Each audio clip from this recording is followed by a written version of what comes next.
साक्षात्कार कर रहे हैं, उसका साक्षात कर रहे हैं। इतिहास कैसे बनता है, ये चित्तौड़गढ़ का दुर्ग उसका प्रतीक है। इतिहास कैसे बनाया जाता है, त्याग और बलिदान की परिपाटी क्या होती है, ये दुर्ग उसका प्रतीक है। आज का ये श्रद्धांजलि समारोह हम सबको इस बात के लिए भी प्रेरित कर रहा है, इस बात के लिए भी प्रेरणा दे रहा है कि आने वाले समय में किसी बेटी और किसी बहन को इस प्रकार के दौर से न गुजरना पड़े, उस प्रकार की स्थितियों का सामना न करना पड़े। और मैं सचमुच जब जौहर की गाथा के बारे में, जिसके बारे में हमारे केंद्रीय मंत्री श्री शेखावत जी यहां पे कह रहे थे 1303,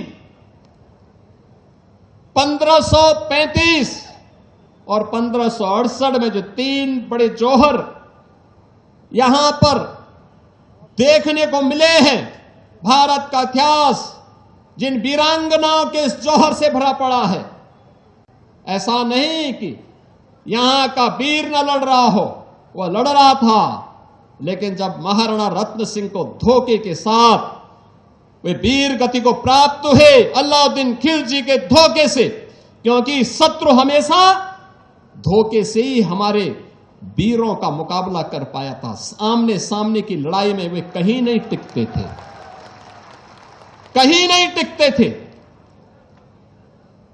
लेकिन धोखे से जब वह महाराणा रत्न सिंह वीर गति को प्राप्त हुए, गोरा और बादल जैसे वीर सेनापति लड़ते हुए वीर गति को प्राप्त हुए, तो महारानी पद्मिनी के नेतृत्व में हजारों वीरांगनाओं ने नारी अस्मिता की रक्षा करने के लिए उस समय जो जौहर व्रत लिया था, वह जौहर उस समय की परिस्थिति थी, उस समय की परिस्थिति थी। नारी गरिमा का, नारी गौरव का एक श्रेष्ठतम उदाहरण था कि किसी भी धर्मी को एक केवल नारी नहीं, भारत माता की धरती पर टिकने नहीं देंगे। साक्षात्कार कर रहे हैं, उसका साक्षात कर रहे हैं।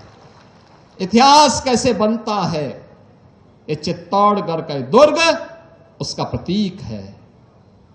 इतिहास कैसे बनाया जाता है, त्याग और बलिदान की परिपाटी क्या होती है, ये दुर्ग उसका प्रतीक है।